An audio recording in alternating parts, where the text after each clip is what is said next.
Vi laver den her video for at snakke om skrift til min elskede, som omhandler Ødipusmyten. Ødipusmyten handler om kong Ødipus, som bliver spået til at ville dræbe sin far og gifte sig med sin mor. Af den grund sender hans forældre ham ud i bjergene og genborer hans ankel, for at man kan tage en stav igennem og slæbe barnet rundt på ryggen. Op i bjergene bliver Ødipus kaldt et hittebarn, og af den grund tager han op til oraklet, som fortæller ham, at han stadigvæk vil dræbe sin far og gifte sig med sin mor. Af den grund vælger Ødipus at tage til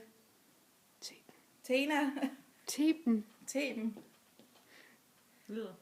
og hvor hans rigtige biologiske forældre bor. Ved Theben er der en sfinks, som stiller ham en gåde. Han svarer rigtigt på gåden, og sfinksen dør. Han gifter sig med enkedronningen, og de får sammen fire børn.